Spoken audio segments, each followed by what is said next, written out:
Halo semuanya, perkenalkan saya Adele Fitriana Dewi dengan NIM akhir 041 dan saya dari kelas D Teori Komunikasi. Nah, pada kali ini saya akan mempresentasikan salah satu macam contoh dari teori komunikasi yaitu teori etika. Nah, teori etika itu sendiri bisa disebut sebagai politeness theory yang dikenalkan kepada publik oleh Penelope Brown dan Stephen Levinson pada tahun 1980. Teori ini berpendapat bahwa orang akan menggunakan pesan-pesan yang berbeda tergantung pada persepsinya terhadap situasi dan pendengar. Jadi, pesan yang disampaikan pun akan berbeda, mungkin bisa berbeda isi, maksud, dan tujuannya tergantung dari siapa si pendengar tersebut dan situasinya seperti apa pada saat si komunikator menyampaikan pesan gitu. Selanjutnya adalah asumsi. Nah, teori etika itu secara umum adalah ilmu yang mempelajari atau membahas tentang bagaimana manusia harus bertindak seperti dalam aturan, norma, kaidah, ataupun moral yang diterapkan pada setiap individu di dalam lingkungannya. Tetapi asumsi dalam teori etika juga diklasifikasikan menjadi 3 bagian. Yang pertama, etika itu dipandang sebagai ilmu pengetahuan yang bersifat normatif dan evaluatif.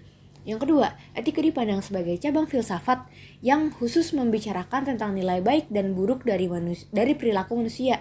Dan yang ketiga, etika itu dipandang sebagai ilmu pengetahuan yang membicarakan baik buruknya perilaku manusia tetapi dalam kehidupan bersama.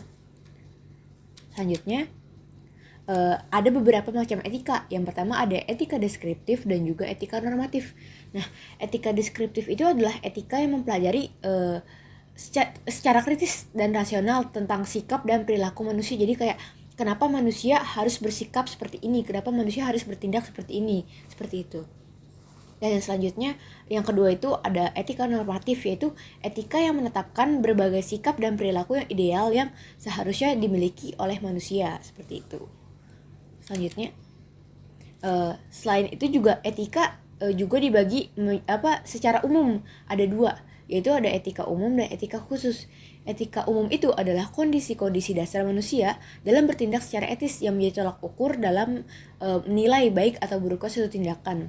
Dan yang kedua itu etika khusus, yaitu penerapan prinsip-prinsip moral dasar dalam bidang kehidupan yang khusus seperti dalam pengambilan keputusan. Tetapi etika khusus itu juga dibagi menjadi 2 bagian, yaitu ada etika individual dan juga etika sosial.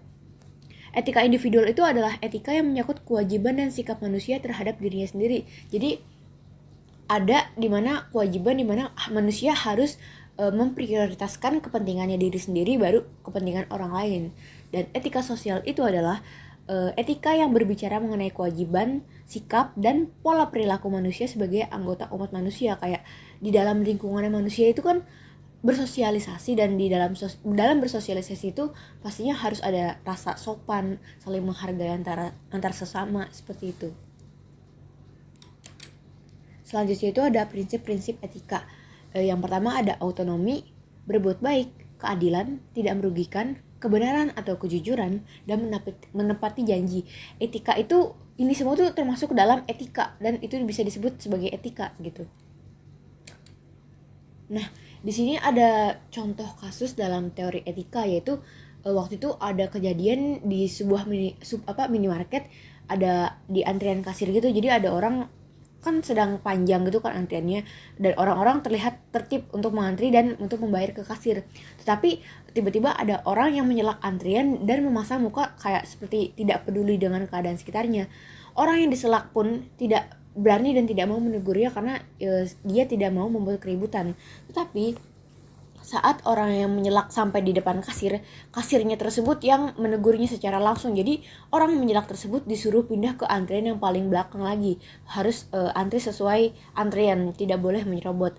Nah, itu tuh merupakan contoh tindakan dari oknum yang tidak mencerminkan prinsip etika yang dimana kita diharuskan untuk bersikap secara adil dan tidak merugikan orang lain.